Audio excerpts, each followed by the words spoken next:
what's up, everybody? Welcome back to another reaction. Today we have something from Kasumartsu and my executive producer, Q, and this one I'm going to have to read off the screen because it's kind of an awkward translation, but this is from TUYU, and it says, "Being low as dirt, taking what's important from me."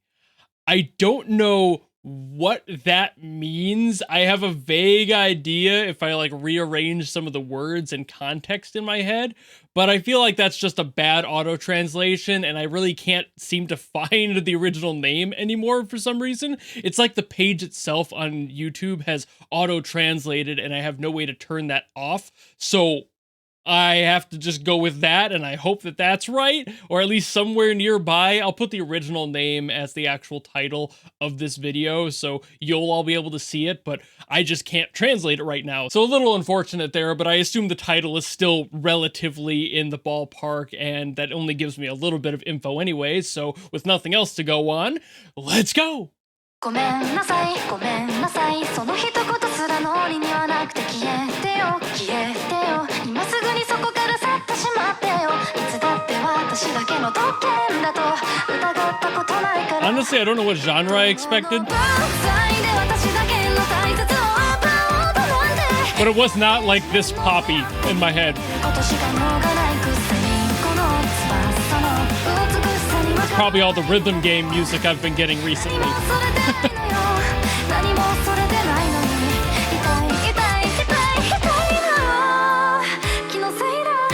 I have a feeling something might change in here though. Something doesn't feel right.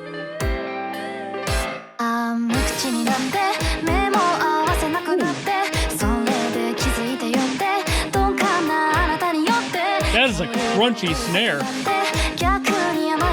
Also, I really like this rhythmic change-up.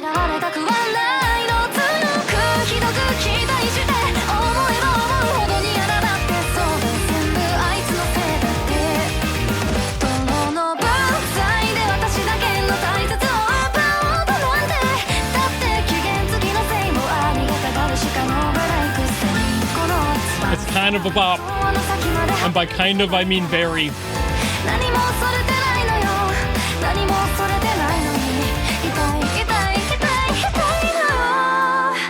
And is the case with most J-pop. Weirdly depressing in the lyrics. They love doing that.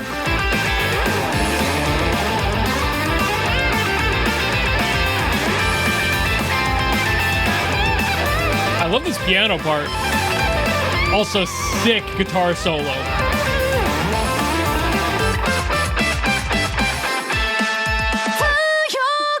Oh. Interesting transition choice there. That caught me off guard. Again, another weird transition. But I love that. It's only like a half chorus.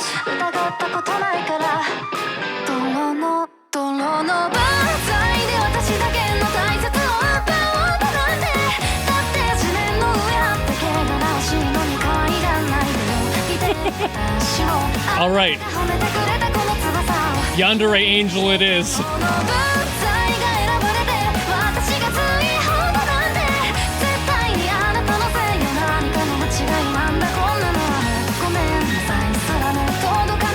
Still a bop.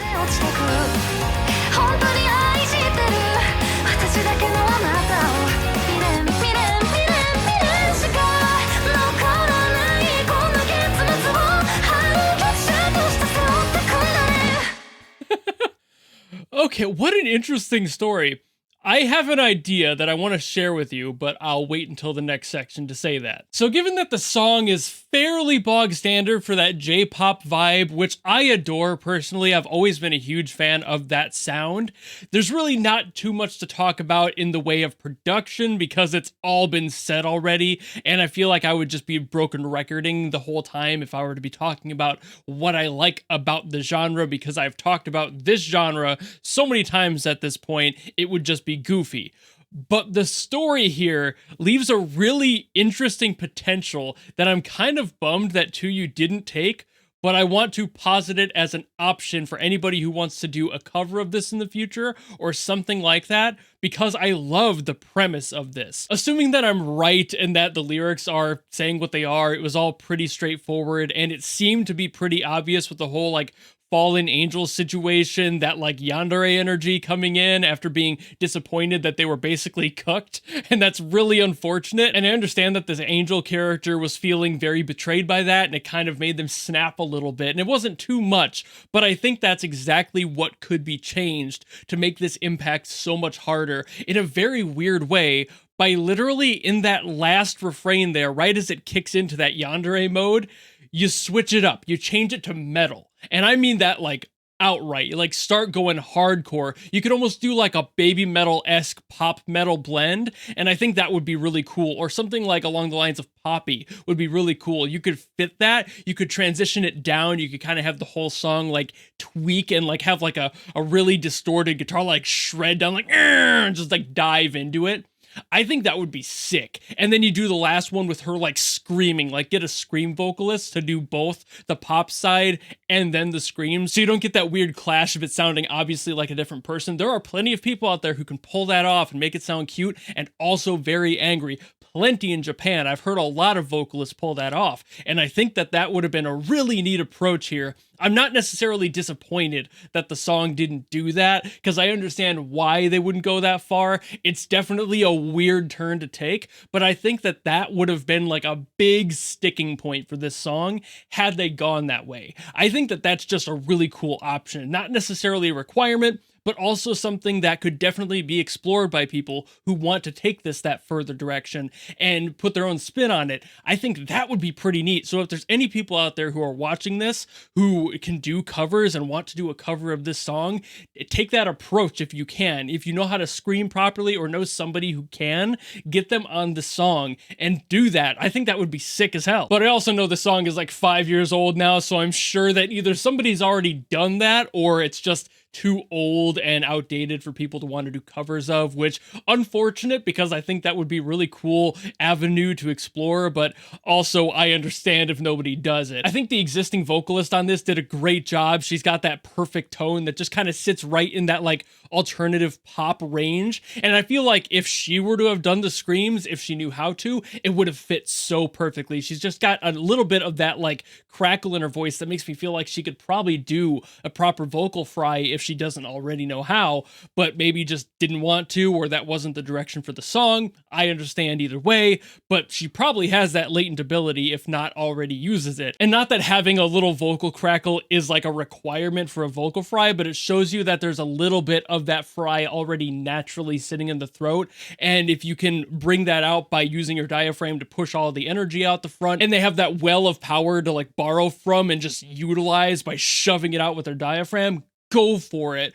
But also I understand if that wasn't exactly the point of the song. But that's mostly what I wanted to talk about, was just like, that's a cool option to me, and I feel like if nobody's done it yet, they totally could, they totally should. I feel like that mid-song genre change can be very jarring for a lot of people, but I think in this context with this story, it would have worked really well. But I also know that's not the most common thing, especially in the more poppy space. That's very difficult to manage if you already don't have some sort of a background in that genre. It can be off-putting to existing listeners. So again, I get it. I just think it would be cool. But I think that's about all I gotta say on this one. I just wanted to posit that as an option for anybody who wanted to listen, and I really enjoyed this song overall. So thank you all so very much for watching. If you have anything else you want me to get to, drop it in the comments and I will do my best as always to get to it. Or if like Cassie, you want to make sure that I listen to something, you want something guaranteed, go to my Patreon or my YouTube memberships. There's a tier where you can force me to listen to whatever you want. I don't care how good it is, how bad it is. That's kind of the point. It's a guaranteed request. I will listen to it. I'll do a video on it no matter what. But otherwise, if you just like this video and you want to follow me and support me for more stuff in the future, you know how to do all that. And I will see all of you in the next video. Goodbye!